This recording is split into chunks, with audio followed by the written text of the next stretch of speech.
میرا نام بسما ہے اور میں ایک گھریلو خاتون ہوں۔ میں اپنے شوہر سے بہت پیار کرتی تھی۔ میرے شوہر بہت اچھے اور سمجھدار انسان تھے، لیکن میری کہانی بھی وہی ہے جو اکثر عورتوں کی ہوتی ہے۔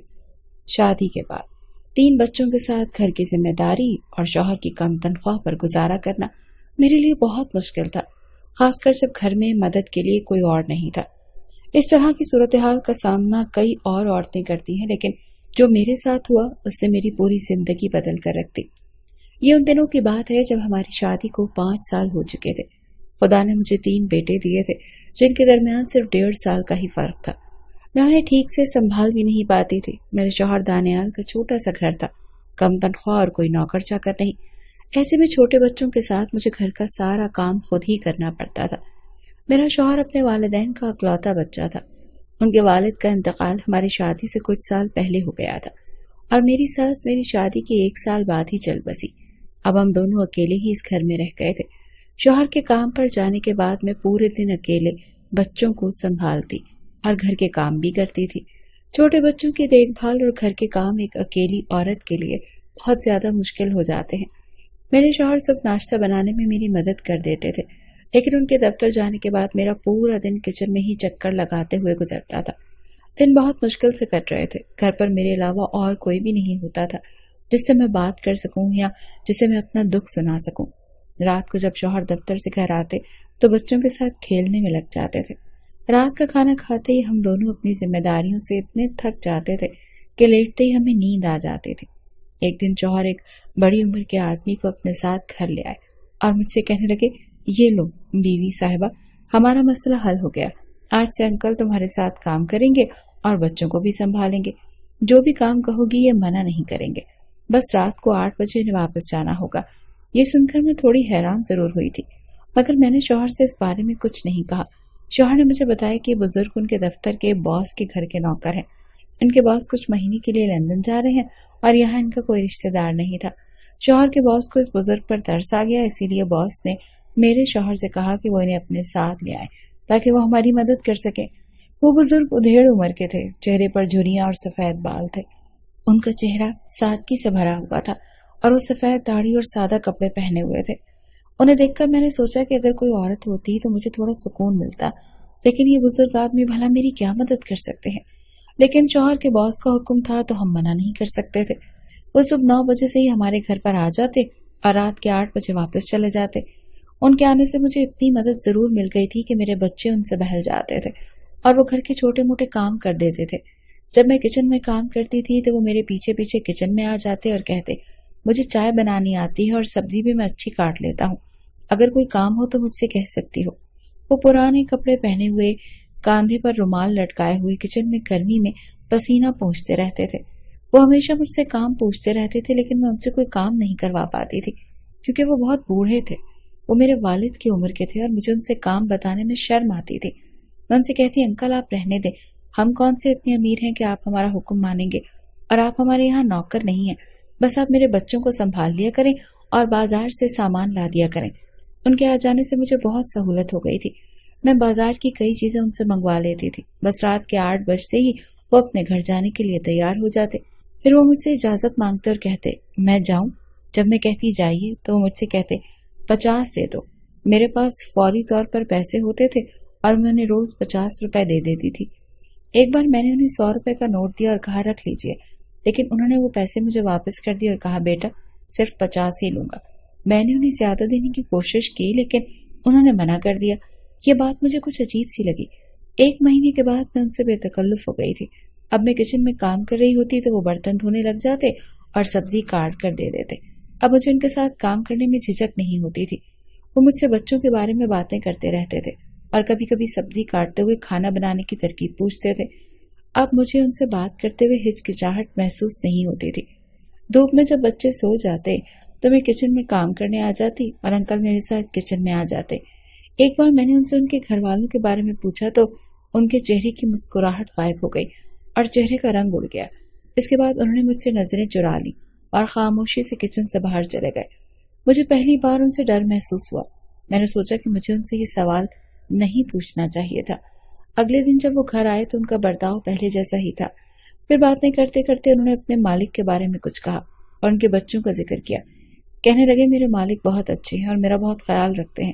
ان کے بچے کبھی کبھار مجھ سے بدتمیزی کر لیتے ہیں، ورنہ وہ بھی مجھ سے اچھا برتاؤ کرتے ہیں۔ میں نے ان سے پوچھا انکل آپ نے اپنی مالکن کے بارے میں کچھ نہیں بتایا کہ وہ کیسی ہیں؟ وہ میرے پاس ہی بیٹھے تھے اور میں نے سلاد کاٹتے ہوئے ان سے یہ سوال کیا۔ انہوں نے ٹھنڈی سانس لی اور کہا ان کا مزاج بہت تیز ہے، لیکن وہ بھی اچھی ہیں۔ نوکر کا کیا ہے، ہمیں تو بس کام سے مطلب ہوتا ہے۔ میں نے ان سے پوچھا انکل مالک آپ کو کیا تنخواہ دیتے ہیں؟ انہوں نے کچھ دیر مجھے غور سے دیکھا لیکن پھر میرے سوال کا جواب نہیں دیا، بس بات کو ٹالتے ہوئے بولے میں ذرا بچوں کو دیکھ کر آتا ہوں، اور کچن سے باہر چلے گئے۔ ایک بار کچن میں سبزی کاٹتے ہوئے جب میں نے دیکھا تو ان کے ہاتھ پر گہرے زخم کے نشانات تھے جو خراب لگ رہے تھے۔ انکل یہ ہاتھ کیسے چلے؟ بہت بڑا نشان تھا۔ یہ سن کر ان کا چہرہ دھڑک گیا، وہ کچھ گھبرا گئے اور ان کے ہاتھ سے گلاس چھوٹ کر گر گیا۔ انہوں نے جلدی سے اپنی آستینیں نیچے کرتے ہوئے مجھ سے کہا یہ میری غلطی تھی، اور پھر برتن دھونے لگ گئے۔ ان کے چہرے پر افسوس کا اظہار تھا اور نہ جانے کیوں وہ مجھے کچھ پریشان لگنے لگے تھے۔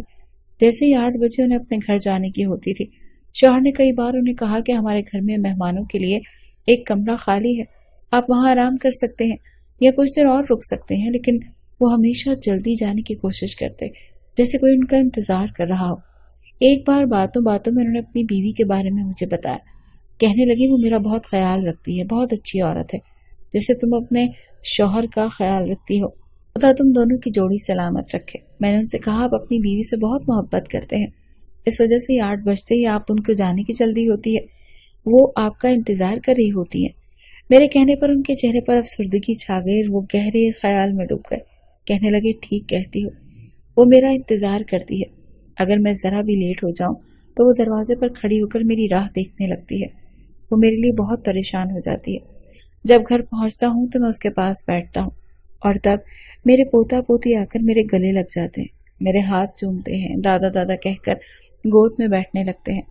بہو آ کر مجھے پانی کا گلاس دیتی ہے، مجھے کہتی ہے کھانا ابھی گرم ہے، اگر آپ کہیں تو میں آپ کے لیے لگا دوں، لیکن ایک تم ہو جو مجھے کھانا کھلائے بغیر یہاں سے جانے نہیں دیتی۔ مجھے روز اپنی بہو سے منع کرتے ہوئے شرم آتی ہے۔ انہوں نے محبت سے کہا جیسے کوئی اپنی بیٹی سے بات کرتا ہے، ویسے میں تم سے کہہ رہا ہوں۔ پھر رات کو میرا بیٹا دفتر سے آ کر بہت دیر تک میری ٹانگیں دباتا ہے۔ یہ سن کر میں نے انکل سے پوچھا تو پھر آپ مجھ سے روزانہ 50 روپے کیوں لے کر جاتے ہیں؟ اس بار وہ میرے سوال کا جواب دیے بغیر ہی چلے گئے تھے۔ میں نے دل میں سوچا شاید انہیں پیسوں کی پریشانی ہو، بیٹی کی تنخواہ زیادہ نہیں ہے، اسی لیے اس عمر میں محنت کر رہے ہیں۔ میں نے شوہر سے کہا کہ آپ کا باس تو انکل کو اچھی تنخواہ دیتا ہوگا جس سے ان کا گزارا اچھے سے ہو جاتا ہوگا، لیکن اب وہ یہاں نہیں ہے تو ان کے گھر والوں کو مشکل ہو رہی ہوگی، آپ جتنی تنخواہ دے سکتے ہیں انہیں دے دیجیے۔ شوہر نے جواب دیا تمہیں کیا لگتا ہے میں نے انہیں تنخواہ دینے کی کوشش نہیں کی ہوگی؟ لیکن وہ مجھ سے پیسے لیتے ہیں تب نا، جب بھی میں انہیں پیسے دیتا ہوں وہ ہر بار منع کر دیتے ہیں اور کہتے ہیں کہ تم دے دیتی ہو، بس یہی میری تنخواہ ہے۔ شوہر کی بات سن کر میں نے فیصلہ کیا کہ انکل سے پوچھوں گی کہ 50 کے نوٹ کا وہ کیا کرتے ہیں۔ اگلے دن جب میں نے انکل کا نوٹ دیا تو میں نے ان سے پوچھ ہی لیا کہ صرف 50 کے نوٹ سے انہیں کیا ملتا ہے۔ اس بار وہ خاموشی سے چلے نہیں گئے بلکہ مجھ سے کہنے لگے بیٹا تم میرے گھر آنا اور خود اپنی آنکھوں سے دیکھ لینا۔ اگلے دن جب میں اور میرے شوہر ان کے گھر گئے تو وہاں کا منظر دیکھ کر ہمارے پیروں تلے سے زمین کھسک گئی۔ وہ ایک سنسان علاقہ تھا، تنگ گلیوں والا۔ ہم ایک گلی کے اندر گئے اور 24 گھروں کے بعد ہم ایک گلی میں پہنچنے کے بعد آخری مکان کے سامنے رکے، لیکن اس گھر کا دروازہ بند تھا۔ دروازے کو دھکا مارنے پر وہ کھلا۔ سامنے ایک کچی مٹی کا آنگن تھا۔ میں اور میرے شوہر ایک دوسرے کو حیرانی سے دیکھنے لگے اور پھر ہم اندر چلے گئے۔ گھر میں بہت زیادہ خاموشی تھی۔ اندر جاتے ہی ایک بڑا سا گندا آنگن تھا اور سامنے 2 کمرے بنے ہوئے تھے۔ ہر کمرے میں دروازے اور کھڑکیاں لگی ہوئی تھی۔ آنگن میں پیڑ لگے ہوئے تھے لیکن اب وہ بالکل خشک ہو چکے تھے، وہاں ہر چیز مٹی بن چکی تھی۔ آنگن کے کونے میں قبر دیکھ کر میرے ہوش اڑ گئے۔ گھر کے اندر ایک قبر بنائی گئی تھی اور اس کی مٹی بھی گیلی تھی۔ گھر میں کوئی بھی آدمی نہیں تھا، چاروں طرف خاموشی چھائی ہوئی تھی۔ انکل کی چارپائی بھی قبر کی ایک طرف بچھائی ہوئی تھی۔ چارپائی کے پاس ایک مٹی کا گھڑا رکھا ہوا تھا اور اس پر ایک اسٹیل کا گلاس الٹا لٹکا ہوا تھا۔ انکل سب سے پہلے اس قبر کے پاس گئے اور کہنے لگے ہما دیکھو تو کون آیا ہے، تمہیں بتایا تو تھا کہ بسمہ آنے کی ضد کر رہی ہے۔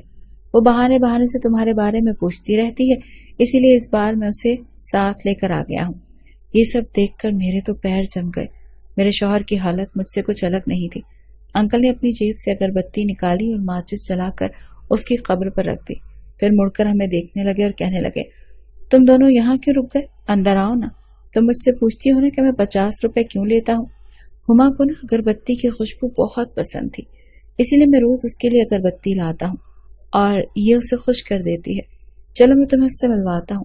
وہ کچن میں کھانا بنا رہی ہوگی، وہ ہمیشہ میرے آنے سے پہلے ہی میرے لیے کھانا تیار کر کے رکھتی ہے۔ یہ کہتے ہوئے وہ میرے پاس آئے اور میرا ہاتھ پکڑ کر کچن میں لے گئے۔ کچن کی حالت بھی باقی گھر سے کچھ الگ نہیں تھی۔ خالی کچن میں جس میں کچھ اسٹیل کے برتن پڑے تھے اور وہ بھی مٹی سے ڈھکے ہوئے تھے۔ مجھے لگا کہ شاید ان کی فیملی کسی حادثے کا شکار ہو گئی ہوگی اور شاید تمام خاندان والے اس دنیا سے چلے گئے ہوں گے، لیکن اسی وجہ سے انکل تنہائی کا شکار ہو گئے اور اسی لیے بچنے کے بغیر تنخواہ کے کام کر رہے ہیں۔ پھر وہ مجھے اور میرے شوہر کو اپنے بیٹے کے کمرے میں لے گئے۔ وہاں بھی کوئی نہیں تھا، لیکن دیوار پر ایک بڑے فریم میں ایک تصویر لگی ہوئی تھی۔ میرا شوہر تو اس تصویر کو دیکھ کر حیران رہ گیا۔ اس نے حیرانی سے انکل کی طرف دیکھا اور پھر تصویر کی طرف، جہاں انکل اپنے بیٹے کے ساتھ کھڑے مسکرا رہے تھے۔ ان کا بیٹا 22 یا 23 سال کا لگ رہا تھا اور بہو بھی اس سے عمر کی تھی۔ میرے شوہر نے حیرت سے پوچھا، یہ تو میرے باس ہیں؟ میرے شوہر نے اس نوجوان کی تصویر کی طرف اشارہ کیا اور حیرت سے کہا، یہ نام سن کر میں بھی دنگ رہ گئی تھی۔ میں نے آج تک شوہر کے باس کو نہیں دیکھا تھا، صرف ان کے بارے میں سنا تھا۔ شوہر کی آواز حیرت کے مارے پھنسی ہوئی تھی۔ انکل کی آنکھوں سے آنسو بہنے لگے۔ نہیں بیٹا، میں تو ان کا نوکر ہوں، وہ روتے ہوئے بولے۔ میرے شوہر نے آگے بڑھ کر انہیں گلے سے لگا لیا۔ میرے شوہر کے گلے سے لگ کر انکل پھوٹ پھوٹ کر رونے لگے۔ میری آنکھیں بھی یہ سب دیکھ کر پتھرا گئی تھی۔ انکل نے رک رک کر بتایا کہ میرا گھر برباد ہو گیا بیٹا۔ مجھے آج تک یہ نہیں پتا چلا کہ میرا قصور کیا تھا۔ میں نے تو ہمیشہ اپنے والدین کی خدمت کی، بیٹے کی اچھی پرورش کی، اسے اچھی تعلیم دلانے کے لیے اپنا سکون سب قربان کر دیا۔ میں نے اپنی ساری جوانی مالک کے گھر نوکری کرتے ہوئے گزار دی تھی۔ اس وقت مجھے روز 50 تنخواہ ملتی تھی، جس سے میرا گھر اچھی طرح چل رہا تھا۔ میری ڈیوٹی 8 بجے تک ہی تھی۔ میرا بیٹا تب بہت چھوٹا تھا اور میری بیوی پورا دن اسی کے ساتھ گزر بسر کرتی تھی۔ گھر میں میرے والدین کے ساتھ وقت گزارتی تھی۔ تب وہ اتنی ہمت نہیں کر پاتی تھی کہ میری ماں کو کسی بات کا الٹا جواب دے سکے یا میرے والد کو آنکھ اٹھا کر بھی دیکھ سکے۔ بس سر جھکا کر ساس سسر کے ہر حکم کو مانتی تھی اور ان کی خدمت کرتی تھی۔ میں 8 بجے تک گھر واپس آتا تھا، اپنے والد کی ٹانگیں دبا کر، اپنی ماں کی باتیں اور شکایتیں سن کر پھر اپنی بیوی کے پاس چلا جاتا تھا۔ بس وہی 2-3 گھنٹے ہماری اپنی زندگی تھی۔ ہم ایک دوسرے سے باتیں کرتے، اپنا دکھ درد ایک دوسرے سے بانٹتے۔ بیٹے کے جنم کے بعد ہم نے اسے سب سے آگے رکھا۔ ہم نے سوچا تھا کہ ہم ان پڑھ ہیں، اسی وجہ سے ہمیں دوسروں کے گھر نوکری کرنی پڑتی ہے اور ان کا جھوٹا کھانا کھانا پڑتا ہے۔ اگر ہمارا بیٹا پڑھ لکھ جائے گا تو ہمارے بھی دن بدل جائیں گے۔ وقت گزرتا گیا، میرے والدین بھی ایک کے بعد ایک دنیا سے چلے گئے۔ کب میں نے اپنے والد کی جگہ لی اور کب میری بیوی نے ماں کی، ہمیں پتہ ہی نہیں چلا۔ ہمارے کالے بال اور خوبصورت جوانی اپنے بیٹے کی پرورش اور خواہشیں پوری کرتے کرتے کب بوڑھے ہو گئے، ہمیں پتہ ہی نہیں چلا۔ میرا بیٹا باس بن چکا تھا۔ میں نے اپنے مالک سے کہہ کر اپنے بیٹے کو ان کے دفتر میں نوکری دلوا دی۔ انہوں نے میرے بیٹے کو آرام سے نوکری دے دی، کیونکہ میں نے اپنی ساری جوانی ان کے گھر پر نوکری کرتے ہوئے گزاری تھی۔ 50 روپے تنخواہ ملتی تھی اور باقی وہ اپنے گھر کا بچا ہوا کھانا اور کپڑے دے دیتے تھے، جنہیں پہن کر میں نے اور ہما نے اپنی پوری زندگی گزار دی تھی۔ مالک کی ایک بیٹی تھی آسیہ، جو ان کی اکلوتی بیٹی تھی۔ وہ بہت ضدی اور بدتمیز تھی۔ وہ مجھے ہمیشہ نوکر کہہ کر بلاتی تھی، لیکن میں نوکر تھا، اسی لیے اسے کچھ نہیں کہتا تھا۔ اگر بات یہیں تک محدود رہتی تو مجھے کوئی پریشانی نہیں ہوتی۔ میرے بیٹے کی تنخواہ اب اچھی ہو گئی تھی۔ میں نے سوچا کہ اب میں نوکری چھوڑ کر گھر پر بیٹھ جاؤں گا۔ جو وقت میں جوانی میں اپنی بیوی کو نہیں دے پایا، وہ ہم دونوں بڑھاپے میں ساتھ گزاریں گے۔ میں یہی سوچ رہا تھا کہ جیسے میری بیوی نے میرے والدین کی خدمت کی ہے، ہماری بہو بھی ایسے ہی ہماری خدمت کرے گی۔ جب میرے بیٹے کی پہلی تنخواہ ملی تو میں نے مالک سے کہا کہ میں اب نوکری سے چھٹی لینا چاہتا ہوں۔ انہوں نے خوشی خوشی مان لیا۔ کچھ مہینے میں نے گھر پر ہی گزارے۔ پھر ایک دن مالک میرے گھر آئے اور انہوں نے اپنی بیٹی آسیہ کے لیے میرے بیٹے کا رشتہ مانگا۔ میں تو حیران رہ گیا، کہاں ہم اور کہاں مالک۔ میرا بیٹا بہت اچھا تھا، محنتی بھی تھا۔ مالک نے شادی کا حکم دیا تو میں نے کچھ اعتراض کیا، مجھے ایسی بہو نہیں چاہیے تھی جو ضدی اور بدتمیز ہو، مجھے تو ایسی بہو چاہیے تھی جو میری بیوی کی طرح اچھی ہو۔ مگر مالک مجھے مجبور کرنے لگا۔ مالک نے میرے بیٹے سے بات کی اور میرا بیٹا یہ بات سن کر خوش ہو گیا۔ مالک کو اپنی بیٹی کے لیے اور کیا چاہیے تھا؟ میری تو ساری زندگی ان کی غلامی کرتے ہوئے کٹ گئی تھی، اب انہیں میرے بیٹے کی غلامی بھی چاہیے تھی۔ ان کی بدتمیز اور ضدی بیٹی اگر کسی اور کے گھر شادی کر کے جاتی تو شاید 2 دن بھی نہ ٹک پاتی، اسی لیے انہوں نے میرے بیٹے کو پھنسایا اور میرا بیٹا بھی دولت دیکھ کر ہوا میں اڑنے لگا۔ میرے لاکھ سمجھانے کے باوجود بھی مالک کی بیٹی سے شادی کرنے کو تیار ہو گیا۔ آخر مجھے ہی بیٹے کی ضد ماننی پڑی۔ پھر مالک میرے بیٹے کو شادی کے بعد اپنے ہی گھر لے گیا اور ایک بہت بڑا بنگلہ میرے بیٹے کے نام کر دیا۔ یہ دیکھ کر میرا بیٹا ہمیں بھول گیا، اس نے ہمارے گھر آنا چھوڑ دیا۔ میں نے یہ غم برداشت کر لیا، مگر میری بیوی یہ سب برداشت نہ کر پائی اور مر گئی۔ میں اپنی بیوی سے بہت پیار کرتا تھا، اسی لیے صدمہ برداشت نہیں کر پایا، اسی لیے اسی گھر میں اپنی بیوی کی قبر بنا دی اور اب اسی قبر کے سہارے زندہ ہوں۔ ان بزرگ کی یہ کہانی سن کر ہم دونوں میاں بیوی کی آنکھیں بھر آئیں۔ میرے شوہر کو یہ بات معلوم نہیں تھی کہ یہ نوکر ان کے باس کا سگا باپ تھا، اسی لیے میرے شوہر نے ان سے کہا تھا کہ وہ ہمارے گھر ہی ہمارے ساتھ گھر کا فرد بن کر رہیں، مگر وہ اپنے گھر کو چھوڑ کر نہیں جانا چاہتے تھے، اسی لیے ہم نے انہیں ان کے حال پر چھوڑ دیا، مگر اپنے سگے باپ کی طرح ان کی خدمت کرنے لگے۔